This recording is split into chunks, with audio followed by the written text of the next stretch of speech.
Hey viewers, Michael Warren here from Essential Guitar Lessons, and let's test to see if music is getting better or worse. So I didn't plan on doing a lesson like this. I was just looking at different chord progressions to come up with some new ideas for myself, and ended up going through decades of music to see what musicians were doing.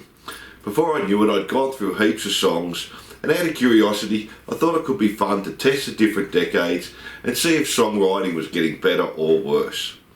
Now if you stick around to the end of the video, after we've looked at the songs, I've done a graph you can look at. We'll rate the decades as to how good they are, and we'll look at a lot of the myths we're told as musicians, and we'll see if they're true or not. Now if you're a songwriter, we'll go over a lot of the popular tricks writers use and the most common used. Now this video is not just for musicians. Most of the things we'll look at are pretty easy to understand, and I'll do a quick explanation for the non-musicians before we start. So let me explain how I did it. I looked at the 5 best-selling songs of each year from 1960 to 2020, so 300 different songs, which I got off the Billboard year-end Hot 100 singles. And then I went through the chord progressions to each song. Now a chord progression is just the order the chords come in during the song and they repeat. So you may have a C and then that goes to an A minor to a G and then that repeats. Now I know that a chord progression is not the be all and end all of a song. A song may have a simple 4 chord progression, so the same 4 chords playing through the whole song, but it may have a killer guitar solo or a fantastic keyboard hook, or it may have some great vocals with lots of harmonies and things like that. So a simple chord progression doesn't mean a bad song. Now after saying that a chord progression is a fairly good way to tell how complex a song is, and for me guides what the instruments and vocals can do throughout the song. And the more complex a chord progression, the harder the song is to write. Now I'm going to try and avoid using terms like good or bad because it's subjective. You may have a song you love, it's nice and easy, it's only 2 chords, someone else may hate it, and that's okay. So I'll use a complex song or an easy song. Now also, because I'm just looking at the top 5 songs of each year, doesn't mean there aren't other great songs in that year or the decade. So now that I've finished rambling on, let's get into it. Now if you know a bit about chord progressions, key changes, borrowed chords, secondary dominants, chromatic mediums, skip to this time. For the non-musos, I'll talk you quickly through some of the things we'll be looking at and try to keep it as simple as possible. So the easiest way to write a song is using what we call diatonic chords, and each key has 7 diatonic chords we can use. So if we have a look at C, so we're saying we're in the key of C, and that'll be our starting note. I have C, D minor, E minor, F, G, A minor and B diminished. They're the chords we have in the key of C. Now don't worry about terms like major or minor, you just have to know I have 7 chords I can use to write my song. And I use Roman numerals to indicate each chord, so 1, 2, 3. So instead of saying I'm playing C, E minor, F or G, I would say I'm playing 1, 3, 4, 5 chord progression. And if I'm using those 7 chords, I'm staying in key. So that's the easiest way to write a song, just using those chords. Now most pop or rock songs will not use a diminished chord. That's used a lot more in jazz. So it really just gives us 6 chords to write a song with. And if I start with the first chord, the C, it'll sound right no matter what chord I play next. It'll always work. Now it is a little bit more complex than that. We can have different keys and we can have what's called harmonic function. But for this video, you don't need to understand all that. Just remember, if you want an easy way to write a song, use the 6 chords and it'll always work. Now to make a song more complex, I have all these little tricks I can use. So I don't just have to play those 6 chords, and the more I use, the more complex the song gets. So I can add extra notes to each chord, and this is pretty easy to do. So I can have 7ths or major 7ths, or I can use what they call extended chords, so 9ths, 11ths or 13ths. I could use diminished chords or augmented chords. I could use borrowed chords, secondary dominants, passing chords, chromatic medians, or I could just change key. And each time I add one or more of these to the song, makes a chord progression more complex and harder to write, because I have to know all the tricks to use to make these things work. So you don't have to understand all these terms, just know if we're using them, the song is harder to write. So let's start with the 60s. So they're all the songs I had a look at. Now let's have a look at a couple of the most complex and the easiest chord progressions. Let's start with the easiest. So we have Wooly Bully by Sam the Sham and the Pharaohs, and that came out in 1965. Just uses 3 chords for the whole song in the key of G, and the order never changes. And this is what we call a blues progression. So really common and really easy. Then we have Sugar Sugar by the Archies, come out in 69, and again just 3 chords in the key of D, and that progression just repeats the whole song. So now let's have a look at some of the complex ones. So we have Hello Dolly by Louis Armstrong, come out in 64, and it's in the key of C. As you can see, tons of chords. He uses 7ths, major 7ths, borrowed chords, secondary dominants, secondary diminished, so lots going on.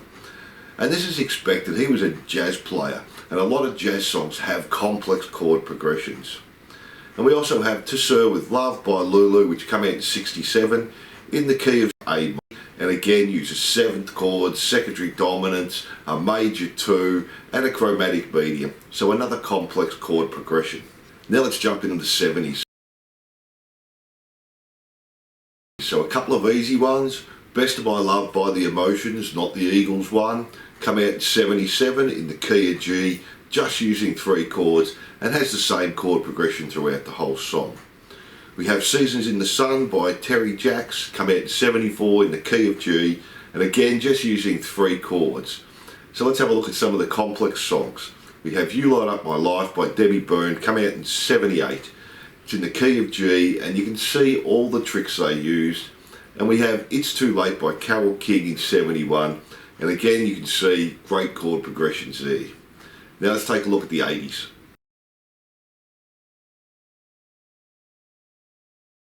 So again, some easy ones. We have I Love Rock and Roll by Joan Jett, come out in 82 in the key of E, just using 3 chords. And we have Jessie's Girl, which come out in 81 in the key of D. This is a little more complex, but still only using 4 chords.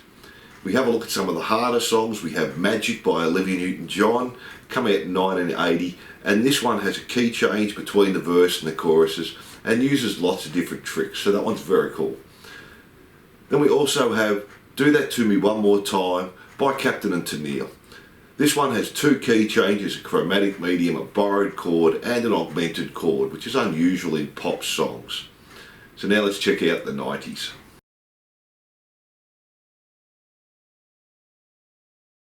We have I Wanna Sex You Up by Colour Me Bad, come out in 91, key of D, and this one only uses 2 chords throughout the whole song. We have Gonna Make You Sweat by C&C Music Factory in the key of B flat, and this time we're just using 3 chords repeated through the whole song. Some of the more complex ones is Nothing Compares to You by Sinead O'Connor, that came out in 1990 in the key of F, using a few different tricks. And then we have The End of the Road by Boys to Men, which came out in 92, key of D. This one has a fantastic chord progression using lots of different tricks, so that one's very cool. So now let's do the noughties.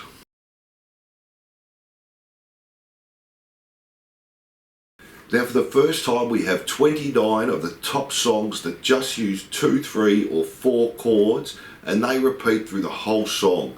They don't change for the verse or the chorus at all. Now each decade we did have those types of songs, but they were rare. Now more than half the songs are like that. So let's have a look at some easy ones. We have Yeah by Usher, come out in 2004 in the key of E flat, and just has 2 chords throughout the whole song. We have I've Got a Feeling by the Black Eyed Peas, come out in 09 in the key of G, and just has 3 chords through the whole song. Let's have a look at some harder ones now. We have Since You've Been Gone by Kelly Clarkson, come out in 04, key of G, just using 6 chords in the key. But there wasn't a lot of songs to choose from with the more complex chord progressions. And another one, If I Ain't Got You by Alicia Keys, come out in 04, key of G. Now this is an awesome one. You can see all the tricks she's used, so again that one's very cool. It's almost like a jazz song, that one. So let's do the 10s now.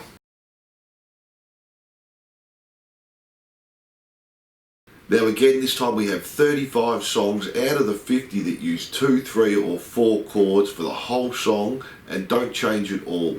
So nearly all the top selling songs are fairly easy. We have Blurred Lines by Robin Thicke that come out in 2013. 2 chords, doesn't change, key of B flat.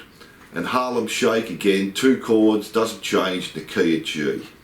Some more of the complex ones. That's What I Like by Bruno Mars, come out in 2016 in the key of D minor, and just uses a few tricks there. And then we have Rolling in the Deep by Adele, that come out in 2011 in the key of A minor. So I think we can definitely see that the chord progressions to the songs were getting easier and easier as we went through the years. But I did put it on a graph to make it easy to see. So let me show you how I come up with the ratings for each song. Now I gave 2 points for a song that uses 4 or more chords. I gave 2 points for a song that changes chord progressions from the verse to the chorus or to the bridge. 2 points for a borrowed chord, 2 points for a secondary dominant, 2 points for chromatic mediants, 2 points for a key change, and 2 points for using diminished or augmented chords, and 2 points for sevenths or major sevenths and extended chords. Then I added the scores up, divided it by the 5 songs of the year. So let's check out the graph. So on the left I have the ratings and down the bottom is the years. So let's have a look at the 60s. So you can see the decade as a whole was pretty good. Some standout years were 64 and 67, and 60 and 69 was a bit of a low but still pretty good. Then I took all the scores and gave them an average for the decade. Then we have the 70s, again pretty good, a couple of great years, 70, 73 and 75, and a couple of lows, 74 and 79. And the average for the decade was a bit better than the 60s. We have the 80s, again not bad, we have 80 and 86 as the highs and 89 as the low. As a decade, not as good as the 60s and 70s, but still up there. We have the 90s, our highs were 94, 96 and 99, and the low was definitely 91 there. And we started to drop off a bit now from the previous decades. And again, just because some of the top songs didn't have great chord progressions doesn't mean in that year they wasn't great songs. Then we have the noughties, we have the high in 06, low in 08, and again we have come down lower again from the 90s. We have the 10s, our high were 2012 and 2016, and our low was 2019, and again we've dropped down for our average for the decade. So looking at this, the 70s had the most complex songs, and it dropped dramatically to the 2010s. So I think we can safely say music is definitely getting easier as we go through the decades. Why this happens, who knows, I'll leave that up to you to speculate on that one. Okay, let's have a look at the most popular keys and some of the myths we're told as musicians. So our major key, we had C major, there was 61 different songs, G major 57, D major 30, A major 18, F major 17 and E major 16. And the minor keys, we had A minor 32, E minor 27, D minor 7, B minor 6 and C minor 4. Now these aren't all the different keys they're used, they're just the top ones. So not surprising that the C and G are the most common. They're the easiest keys to write in, but I was surprised that only about 30% of the songs were in a minor key. I thought that would be more. Now I don't know why I thought that, I just did. So let's go through some of the stats. If you're a songwriter, hopefully this will give you a few ideas of what is fairly common. There was 167 songs that stayed strictly in key, so just use the 7 diatonic chords. And as the decades went through, there were more and more just using the chords from a key. There was 89 songs using borrowed chords, and again got used less as the years went on. The most popular were the flattened 7th chord taken from the parallel minor or Dorian and Mixolydian mode, the major 2 chord from the Lydian mode, and the minor 4 chord which comes from the 5 different parallel modes. And in the minor keys, the most popular was the major 4. We had 21 songs using secondary dominants, which I thought there'd be more again. But the most common was the 5 of 5, followed by the 5 of 6. We had 28 chromatic medians, and the most popular was the major 6th and the major 3rd there. Now there was 20 songs with key changes, which were more popular in later decades, with sequential modulation, which is just lifting the last chorus up a half or a whole step, which become really popular with shows like American Idol, and after a while are a little cliche. So what did surprise me was I thought there would be more 7th and major 7th chords used. They did get used earlier on, but stopped in later decades. There were very few extended chords, maybe like 4 or 5, and nearly no diminished or augmented chords. So I thought that was interesting. Another thing that did surprise me was there was 86 songs, so nearly a third of the songs that either just used 2, 3 or 4 chords for the whole song and didn't change for the verse or the chorus. Just repeated the same chord progression throughout the whole song, and 64 of them were in the noughties and the tens. So if you want to learn some real easy songs, here are a few that just use 2 chords through the whole song. Now I think what surprised me the most, and I always thought this was true, is the myth of the common chord progression. We all know the 1-5-6-4 chord progression. We call it the money chord progression because it's used so many times. But in the 300 songs, it only come up 3 times. Again, that doesn't mean there aren't heaps of songs that use it. It's just definitely not in the top selling songs.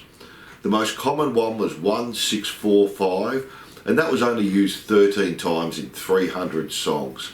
And in the minor key, it was 1-7-6.